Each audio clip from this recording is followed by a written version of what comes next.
over the Arabian Sea. We just got word of this today. It was in international waters, not in Iranian waters, but Iranian fighter jets fired and missed the drone. Jennifer Griffin is live at the Pentagon, where she's been updating us for the last hour. Jennifer, what more do we know? Well, Shepard, we've learned from the Pentagon that on November 1st at 4:50 a.m. Eastern Time, two Su-25 Iranian fighter jets fired on this unmanned, unarmed U.S. Predator drone.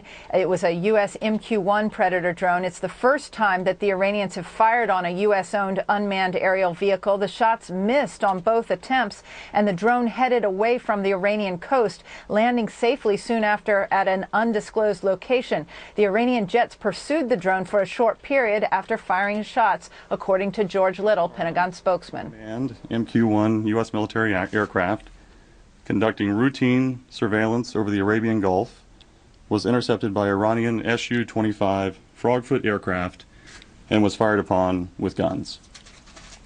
The incident occurred over international waters, approximately 16 nautical miles off the Iranian coastline. The MQ-1 was not hit and returned to its base safely.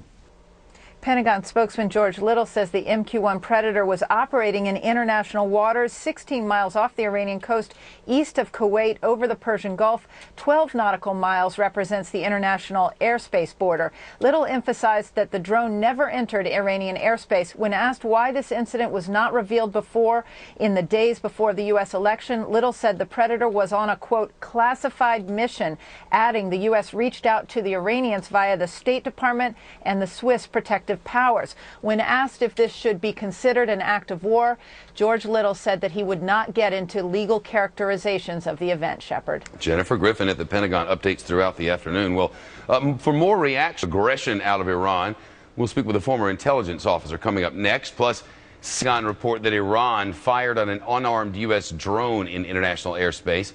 With us now, former intelligence officer Mike Barrett, currently the CEO of the D.C. consulting firm Diligent Innovations. Mike, what do you make of this? Well, I think there's two sort of points that come to mind immediately, right? One is tactically.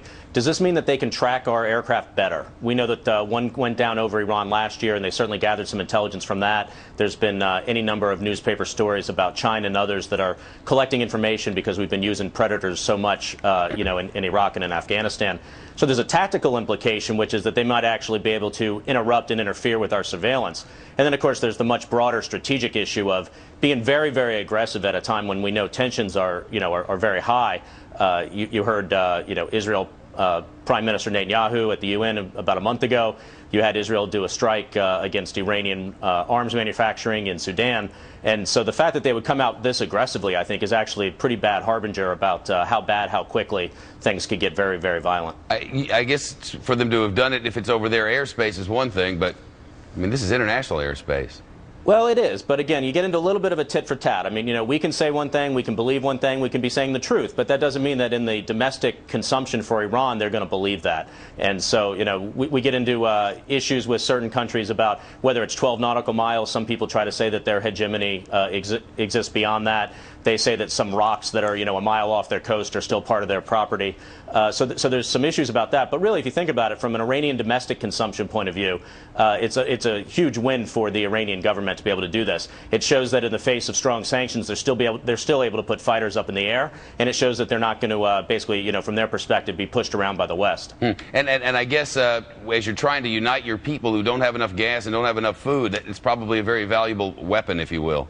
Exactly. And that's one of the reasons that it's such a scary situation right now, so tense, because from an Iranian political point of view, they really need to rally their own populace to sort of keep them strong in the face of these sanctions, just as in the Western world we're trying to, to put a lot of pressure to bear to make sure that they actually decide not to acquire nuclear weapons. So this is where you're seeing that tension come to a head. I certainly didn't think it was going to pop up this quickly after the election, but in fact, the fact that they did this, 2 days before the election or a few days before the election, that's pretty significant as well, because I would have thought that they would have not taken that risk. Yeah, you'd think. Mike Barrett with us in D.C. Mike, thanks. Thanks, Shep.